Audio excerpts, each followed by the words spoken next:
Yeah. Oh, what a life. I want to quote Sideshow Bob right now. Ooh, Bert. Ooh, Bert. Oh, my goodness. I shall send you to the heights of whatever before I send you to the depths of hell. Possibly. I'm not saying it's my favorite episode. The one where the Thompsons. Hello, Mr. Thompson. Hey, I think he's talking to you. Oh, it's just, there. I haven't watched The Simpsons, a new episode, in probably 15 plus years now, because it's like on season 30, whatever The Simpsons is on now. It's running longer than SVU. I think it's actually beat Gunsmoke now. I can't remember how long Gunsmoke was on, but it was on for a while. It's catching up to soap operas territory. Like soap operas, Sandy and I looked into it the other day. There's some soap operas been on for 60 years or something like that. Like, it's just stupid long time. But The Simpsons, every once in a while, all this reminisce about, and a lot of people, and I'm not faulting them. I will not fault them.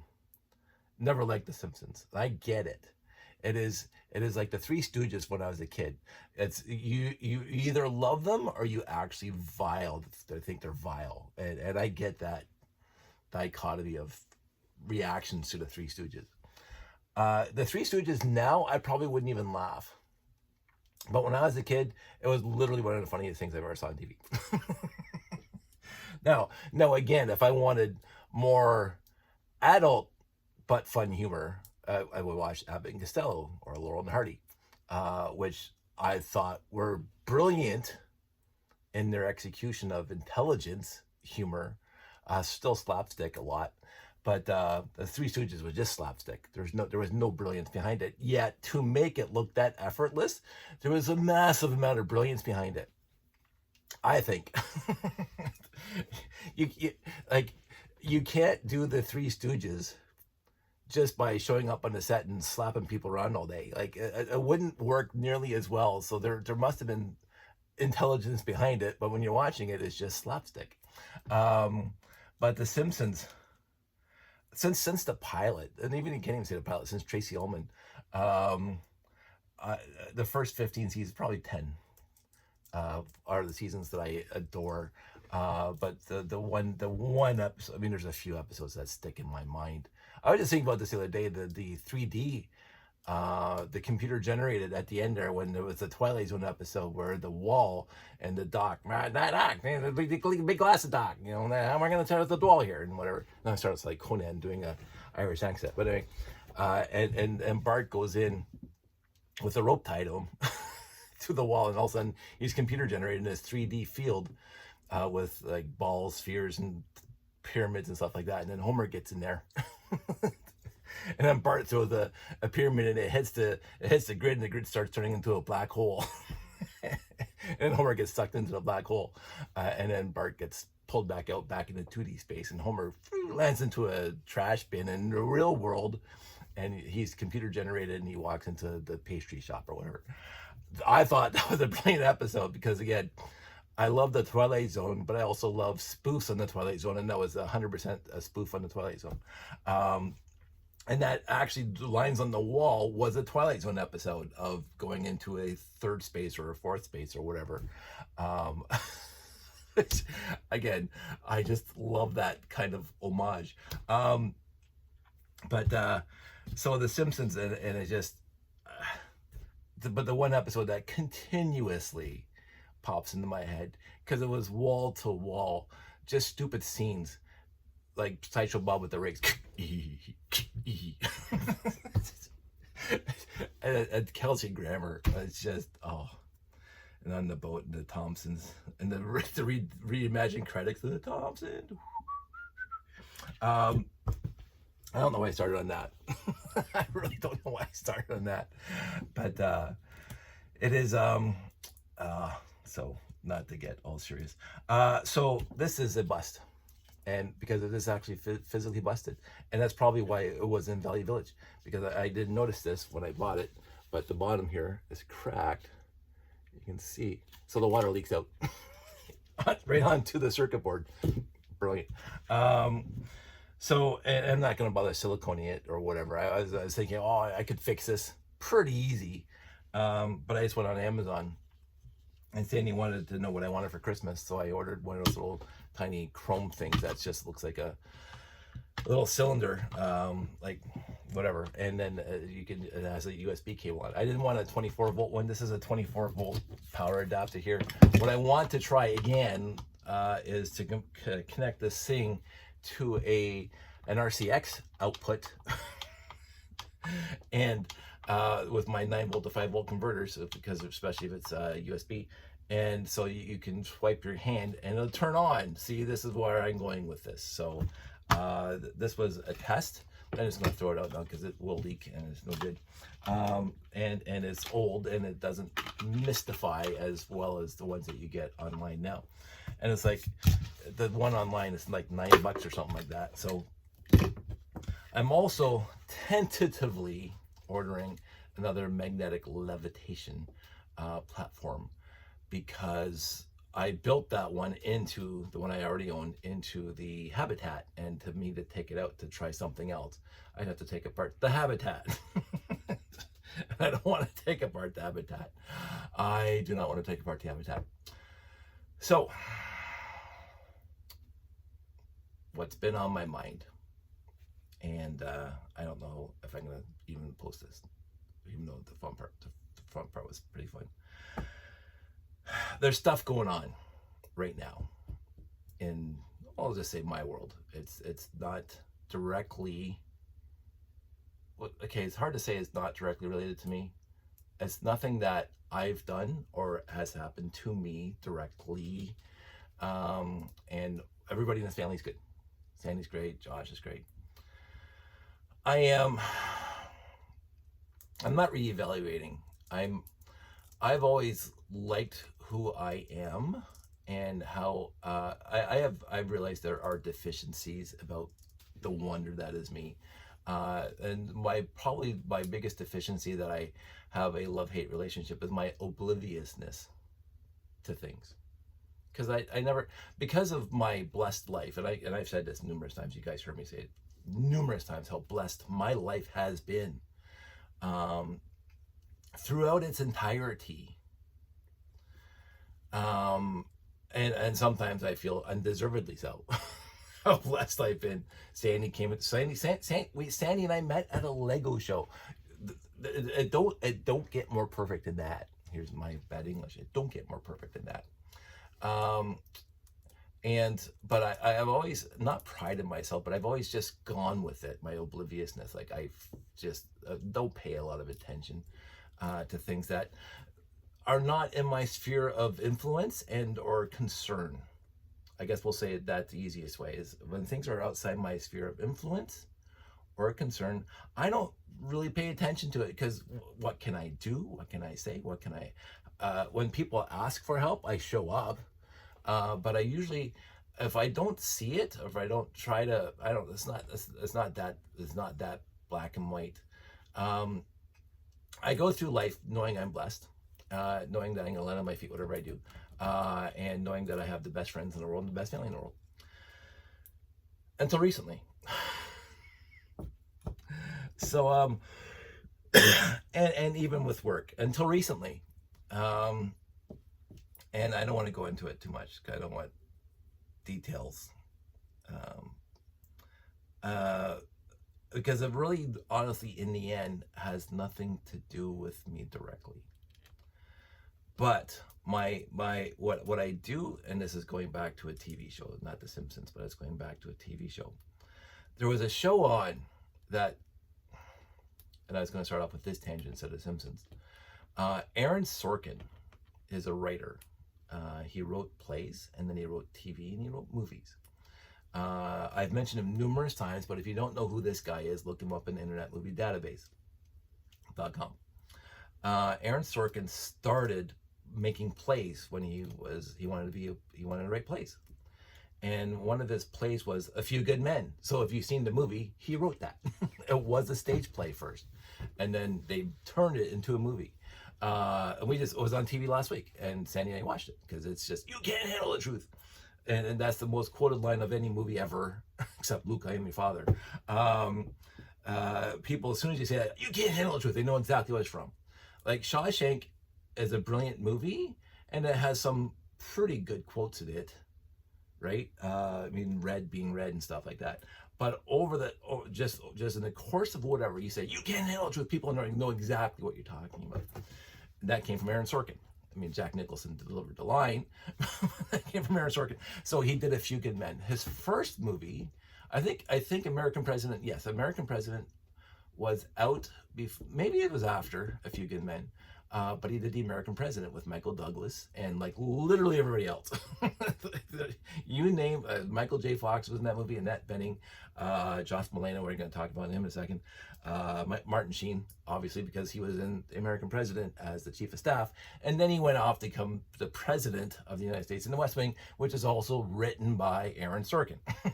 So Aaron Sorkin did The American President, did The West Wing. He did Newsroom, which is a little obscure for some people. I loved it. Not as good as the previous two shows, and I didn't forget to mention the first one, but we won't talk about it right now. So he did the Newsroom, which I had Jeff. Oh, why do I always get all the Jeffs mixed up? It had Jeff in it, not Jeff Beatty, not Warren Beatty. Not Jeff Bridges. And he was in like in Speed and everything, and Dumb and Dumber. So I'm gonna hate myself. This is how bad memories. So he did the Newsroom, which was a fantastic show, and then he went on to The Social Network, the movie about what's his name, who invented Facebook, which is, I like the movie. Not necessarily a fan of the guy who created Facebook. What's his name? Don't care. See, I don't mind forgetting that one. And then he did another movie called Steve Jobs, which was a drama of Steve Jobs' life. Steve Jobs' life, the guy who helped with Wozniak, made Apple the way it was, and starred Fassbender, Magneto from First Class and stuff. I love that movie. When it's on TV, I watch it. Like, it's literally Kate Winslet. It's literally a fantastic, like, it's just a beautifully filmed, beautifully acted. It's a tough story to watch a little bit because of the story about him and his daughter. But that's the way it's supposed to be. I love Steve Jobs. He did a recent one, and I just pooped out of my head. I think I've seen it. I can't remember now. It doesn't matter. Not as well known for me to care about. But his first TV show, his first foray into TV, before The West Wing, before The Newsroom, before Studio 60 and Sunset Strip, mentioned that one, Matthew Perry and Bradley Whitford.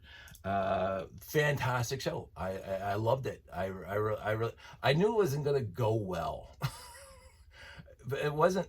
There was a West Wing episode where they're doing they're talking about the journalist, I don't know, it's called the journalist dinner, the White House dinner, where they invite all the newspapers, and the president shows up and has a cute little funny speech. They did a West Wing episode about that, where they didn't have the funny. They were trying to make jokes, write jokes, and there's Sam Seaborn and Richard Schiff, Toby, and everybody's trying to come up with something that the president can say at the White House Correspondents' Dinner, and it kept on saying, you forgot to bring the funny. Studios Sunset Strip and the Studio 60 and the Sunset Strip, honestly, they forgot to bring the funny. There were some funny scenes in the show because it's supposed to be a fictional look at Saturday Night Live. It was just the same kind of show, starring Judd Hirsch at the beginning, and a whole bunch of other people. I thought it was going to be great, and I love the stories and I love the characters, but unlike West Wing, which it was a serious show, but it had some very, very funny moments, mostly thanks to Allison Janney. And the Sports Night, which I'm going to actually talk about in a second, which was a comedy, half-hour comedy show, which was serious.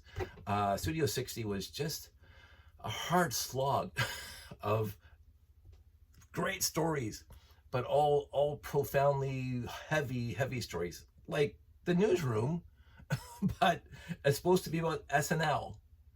There was no funny there. There was very little funny, and I found it to be too dark to watch. Even with Matthew Perry, like if you have Matthew Perry in the show, you should be fantastic. But I can see why it didn't have the longevity. But then again, when you look at it, Sports Night didn't have longevity; it only lasted 2 seasons. West Wing was the one TV show that ran on for 7 seasons, and before it was, and he left after season 4 for I don't know, disputes of finance, whatever, doesn't matter. It still ran 7 seasons, which is fantastic for a television show. And the West Wing was paramount. I mean, tantamount of one of the best shows on the history of television, and people loved it. Newsroom lasted three seasons, but the third season only had like 6 episodes in it or something like that. I loved it. I think it was straight to Netflix. I can't remember. I watched it, but so his writing is fantastic. His productions are, a lot of people say they're just too much of whatever he's trying to do. It's just too much. I'm there for it. I'm absolutely there for it. I'm there for all of it. Every single thing he's ever put out, I've watched, and I'm there for it. I've never been disappointed. I mean, I like Studio 60 on the Sunset Strip. I can see why it failed. I've never been disappointed. My favorite movie, I don't know. I had a few good moments on the other day. It's fantastic from beginning to end. It's absolutely enthralling from the very first opening scene to the end when Cruz leaves the courtroom. It's just an enthralling movie that you can just sit and just watch, and you're on your phone. You're just, every scene is captivating. So I found the same thing with Steve Jobs, the movie. I know it was more fiction than real life, but I was there for it. But if we go back to Sports Night, so which is where we're going with this, and this whole long tangent is to get the one scene in Sports Night when Jeremy Goodwin, again, this scene has nothing to do with my reality. Just to be very, very clear, this scene, the topic of this scene has nothing to do with my reality as what I'm experiencing right now, but his feelings thereof are what I'm having not a personal crisis, but I'm having a tough time with it. But anyway, so Jeremy Goodwin, dating Sabrina Lloyd's character, Natalie. It's been a while. I have the DVDs downstairs. I haven't seen. It was over 25 years ago. It ended in 2000. Sports Night did. Peter Krause is 25 years older now than he was on that show. Josh Charles is 25 years older. Felicity Huffman is 25 years older. Robert Guillaume passed away. He was Isaac Jaffe. Fantastic. They had Robert Guillaume on the show, and he was wonderful. Oh man, I miss Sports Night. Just absolutely miss. And he had his stroke between season 1 and season 2. He had a stroke and he showed up. It was beautiful.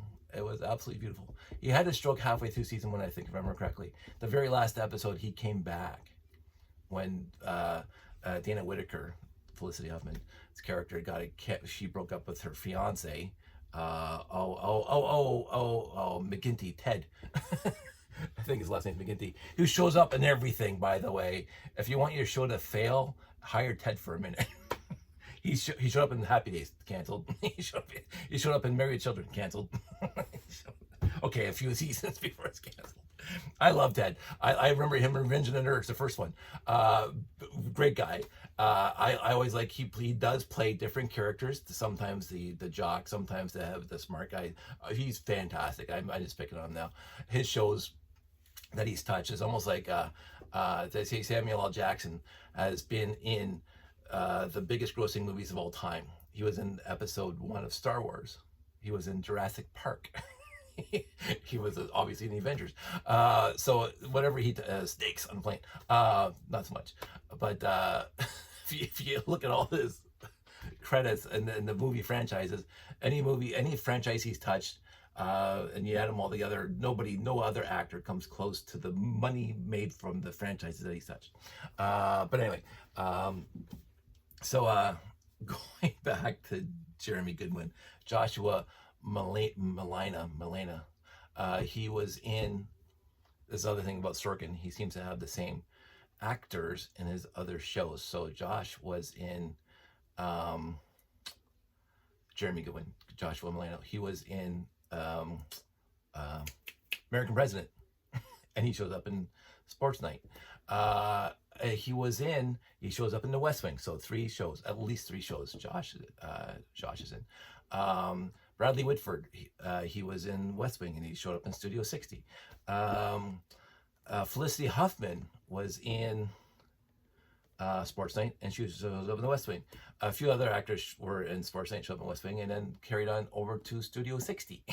So it's kind of neat when you're watching an Aaron Sorkin production. You say, "Oh, I recognize that guy from a previous show and or movie that Sorkin did." He likes people that he knows to show up, which I appreciate. I guess he's good to his friends, just like other actors that want to work with the same people all the time. So in this one episode, finally 20 minutes into this, this one episode, Jeremy Goodwin finds out that his dad, for numerous years, has been having an affair, unbeknownst to him and his mom and his family. And then he has a crisis of faith, a crisis of family, a crisis of whatever. And he has, and it's been so long since I've seen it, but it was very poignant. His character on the show was, I think there was some sort of sailing competition around the Cape Horn or something like that, and one boat went off course. This is what Sorkin does. He has a physical story of something that's going on in that episode, or even The West Wing, that reflects on a personal crisis of a character that they have to work through. So Jeremy Goodwin was tasked with talking about the sailing race. It's been a long time, but I believe it was a sailing race, like a long weeks or months long sailing race, and this ship went off course, and I think people died or whatever, or they just completely lost the race, whatever. I can't remember the specifics, but he's talking to Natalie, his girlfriend. I think they might have been broken up at the time, because they broke up somewhere in the show.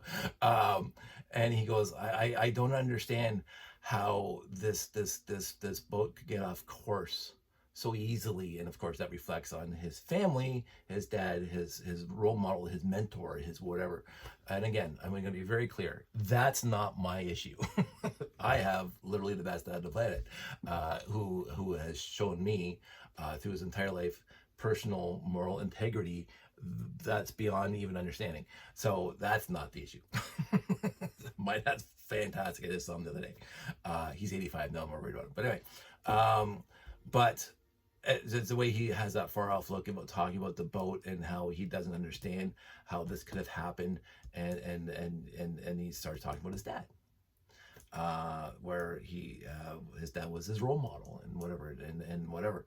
That scene stuck with me for the longest time. And still with me. I mean, I wish I probably could find it on YouTube or whatever, but it was a poignant scene out of many poignant scenes in Sports Night. I absolutely personally loved it. Out of everything he's ever done, it was his first TV thing. I mean, The West Wing was brilliant and whatever, but in context, The West Wing had the President of the United States. So of course, anything that you want to do in this show is going to be big and powerful for the state, the union, the world. When you have a show about a stupid little sports broadcasting thing like TSN or something like that, how do you then derive the big, huge, poignant moments of world-shattering understanding of poor people or sexual assaults and whatever like that? And I found that overall Sports Night, because of its lack of stature in the global scale, their issues were more personal to me than the stuff in The West Wing. I guess that's what easy way of putting it. The West Wing tackles some huge issues, but it's the president. Of course you're going to have huge issues. And Sports Night, like the sexual assault of Sabrina Lloyd, Natalie, was wonderful. And not the actual sexual assault, but how because they never showed that. But how they dealt with it, and how she stood up to the sports franchises, which we're going through now. And this was 25 years ago, when this was unheard of. When she was associate producer, but she went to do interviews after whatever game of whatever football game, and she went into the locker room, and we didn't see it happen on screen, but she was assaulted by one of the players who was like the big star of the football team, and she didn't know what to do because she went there to get the interview, and then Felicity Huffman, who plays Dana Whitaker, the producer of the show, sent her there possibly purposely. So she's regretting saying because if you send a girl into the locker room, you're going to get more of a response than if you send a guy into the locker room. So they're really self-doubting afterwards because she was assaulted. And do you actually file charges because this is a big, huge football star that worth millions of dollars and whatever, and the football team and blah blah, and here's a little associate producer that nobody knows. I thought that was a brilliant episode, and Sabrina, the actress, was fantastic in it, and Jeremy was great too because he was going to go beat him up. Little Jeremy was going to go beat up the hot football player, and then the last scene when they had him come into the studio, the football player, to come in and finish because Sabrina was not. Natalie was not going to press charges, so they could complete the interview, because this is going to be a big win for Sports Night, the TV show, to have this big, huge football player on there because they're third or fourth place in the Nielsen ratings. So this is all about ratings too. If you get this big football player interview, then you're going to get better ratings. And so you have to, they're like, the entire episode is like, do we go for the ratings or do we go for what's just? Right? Filing for sexual assault. And it was like, oh, and I shouldn't have sent her and blah, blah. But in the end, the very last scene, she's talking to the football player after the interview, and because Dana finally said, I'm gonna put a stop to this. How does she says? She goes to Isaac Jaffe and he goes, I did something very, very badly, and I want to fix it. I want to make it right again. And he says, go right ahead, because he knows they're going to take a hit. They're not going to have this interview. They're not going to have ratings boost. And so Dana cancels the interview, and the football player's all pissy because he came all the way down to the studio to do this interview. And the two of them meet in the hallway. The football player and little Natalie meet in the hallway. And this football player's 3 feet taller than she is. She's a really short, diminutive actress. And she goes, oh, I can't believe they're making such a big deal about this. And he goes, I know, right? And blah, blah, blah. I really didn't mean blah. And she goes, just, so I swear I'm going to go, after I leave here, I'm going down to the precinct. I'm going to get a warrant for your arrest. And he's all pissy now. And he throws a football on the ground. It bounces in the air. But it's the right thing to do. No matter the repercussions, and this is something my dad taught me, this is why I love my dad, no matter the fallout of whatever it is, if it's the just thing to do, you have to do it. Period. Full stop. It doesn't matter the hit you're going to take personally. It doesn't matter whatever you do. If it's a huge, especially if it's a big thing, if it's a huge big thing, you have to do what's right. You have to, no matter how much of a personal hit you're going to take. That's why I love Sports Night, right? Which in the West Wing, I don't remember a scene at all in that show that was as personal as that scene. Yes, the president had to make huge decisions that will alter the fate of civilizations.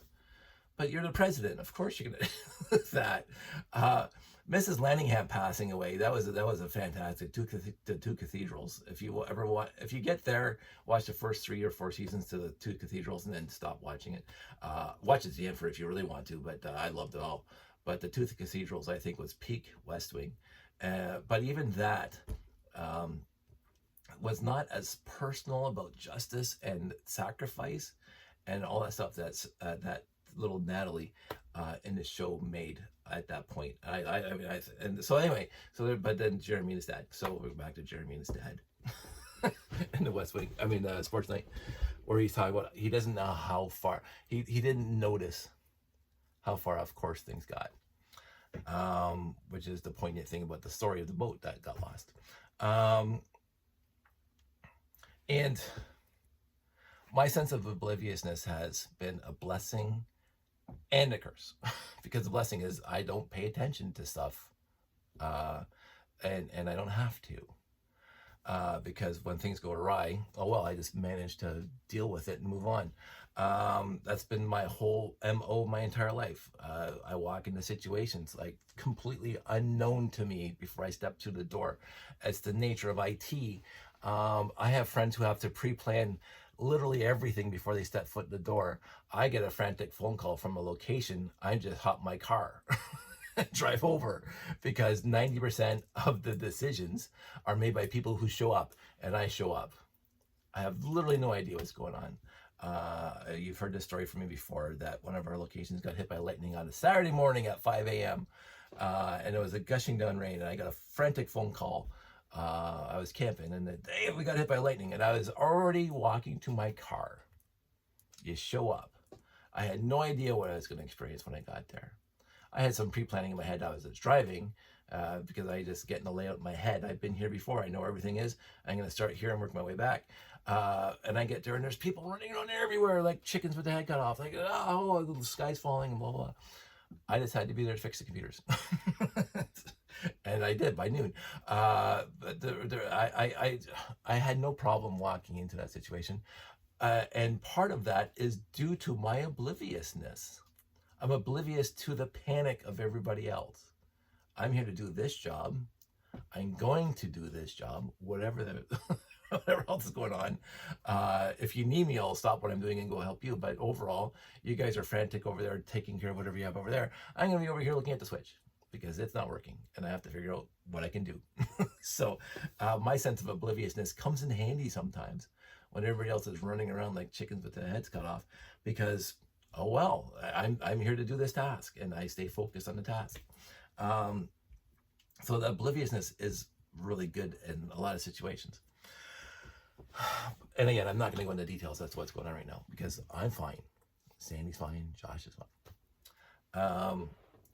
But I have a friend that I've known for 15 years now who probably isn't fine.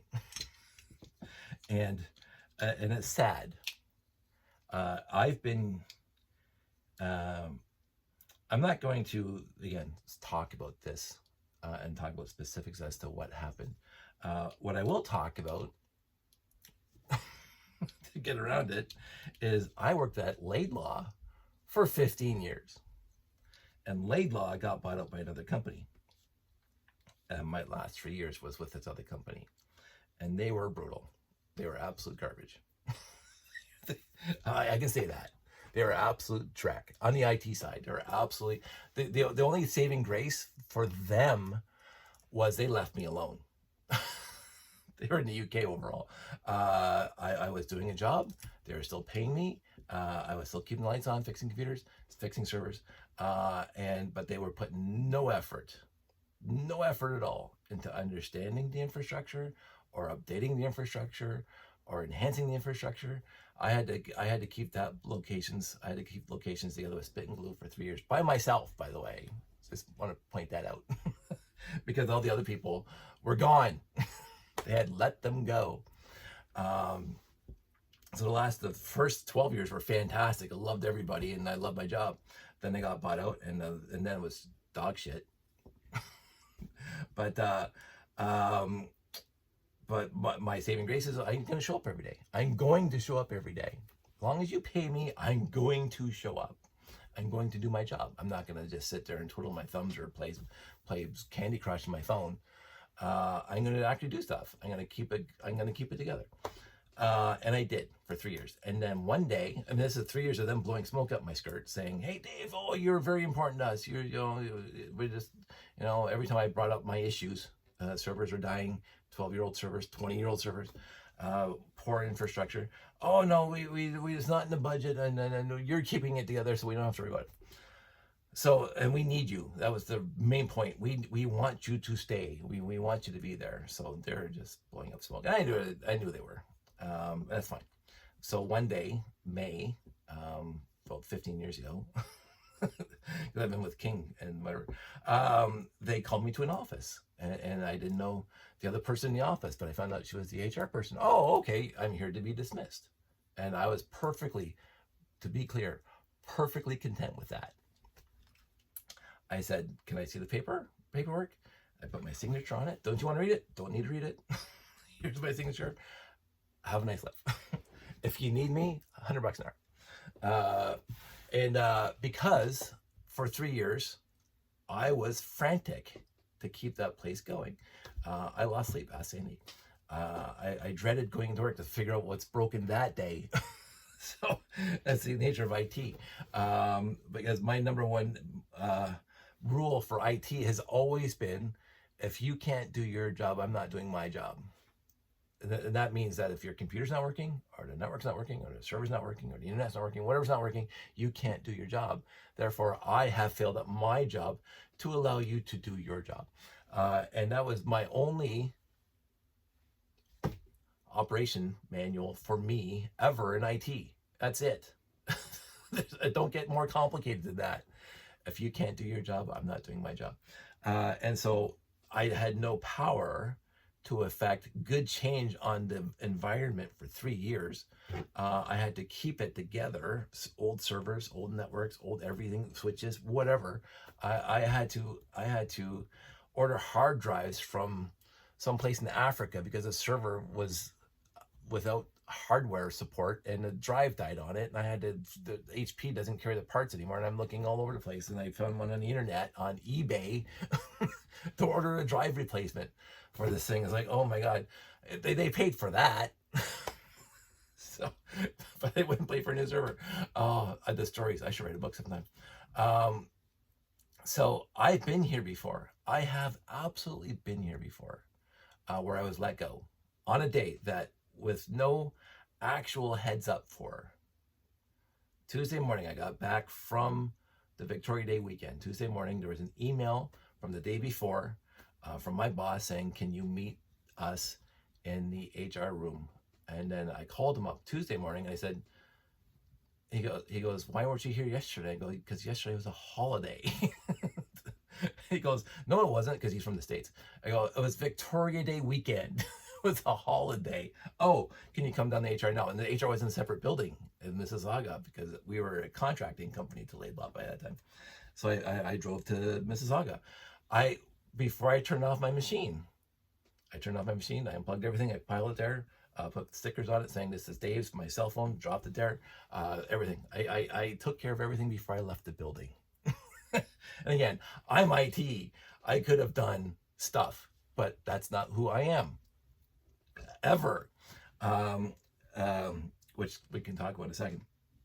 But so I drove to Mississauga. I walked in. There's my boss that I've talked to on the phone and met once over 3 years. And then there's the other person. I found out she was HR. And I said, oh, I'm here to be dismissed. He goes like, yeah. I go, yeah. You can't be any more obvious. And he goes, yeah, we're sorry. And I said, no, don't worry about it. I very nicely done, whatever. I'm not losing any sleep over this at all. I said, give me the paper. Here's my signature. Don't you want to read it? No. It's a standard boilerplate dismissal paper. They gave me a severance package. I saw the number. Perfect. Here's my signature. Shook his hand. Have a nice life. I said, all my stuff's on my desk, piled up with my name on it. They have the proper procedures to offboard me at the office. But if you need me, I said to his face, if you need me, $100 an hour, 4-hour minimum. I did it more politely than this, but I said, this is what's if you need me. And he called me the very next day asking me for my passwords because things started failing. Things started failing the next day. And I'm going, because this is a guy who is managing IT, who literally obviously clueless about IT. You don't need my password. We have an Active Directory. And you, as a manager, have access to the Active Directory to reset my password. I shouldn't have had to explain this to you. If you want to use my account for something, whatever it is that you need fixing or whatever, I don't even know why my account's even necessary. What's your password? You can go reset it. Like, how hard is that? Like, I shouldn't have had to. This was my frustration for 3 years, me trying to explain to him and the people above him why these things are necessary, why these updates are needed, why these repairs and replacements are contingent to a good working environment. He doesn't even know what an Active Directory is. So anyway, signed it, walked out the door. And I was happier than I was in the last 3 years. First called my wife, second called my buddy Rick, had a job before I got home. But beyond that, I got to sleep at night because worrying about the infrastructure, worrying about the environment for people that were doing their jobs that I've been working with for 15 years now, it weighs on you. It really does. So in the end, It was literally the best thing that ever happened to me at that job, besides them hiring me in the first place. But after the buyout, that was the minute after the buyout, those 3 years, that dismissal was the best thing. I was so much happier the minute it happened. So my friend's gone. I won't mention names. They did some downsizing, and I'm not going to fault them for it. It's a company. The company has to make company decisions. But it is tough for that. And so that was last week. Something else happened last week too that, again, I'm not going to go into, but again, we're unscathed here in Shea Cowdays here, but it is a little more personal, a little more Jeremy Goodwin. And it is, so both those things happened last week, and a few other things happened last week, and it's like,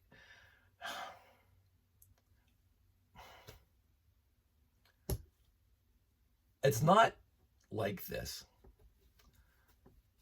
but I remember vividly, because I loved Letterman.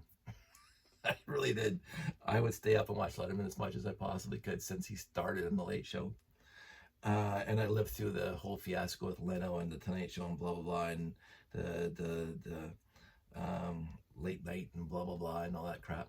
I remember vividly to this day a few things. The day when it came out that Letterman was having an affair for years with one of his staff, and he gets on, he didn't cancel his show. Idiot.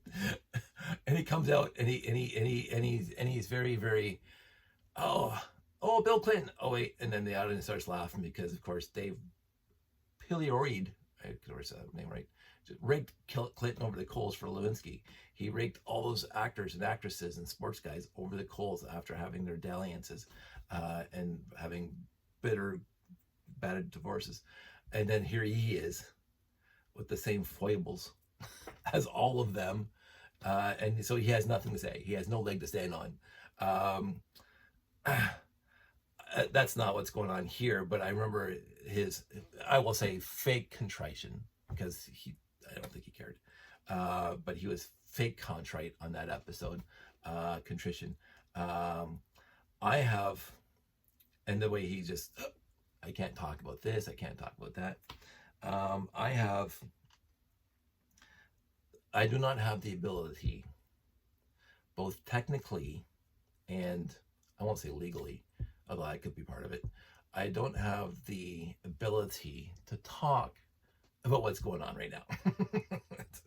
It's not huge, world shattering, the sky's falling in, but it is something that in my life of being blessed, again, with family and friends, that I did not,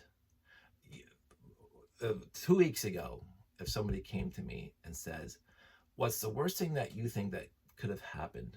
Or what's the worst thing that somebody could do in your family? And I think I would have a tough time thinking about that because I grew up with my family. So I got to hang out with my cousin Albert last night, one of my oldest cousins.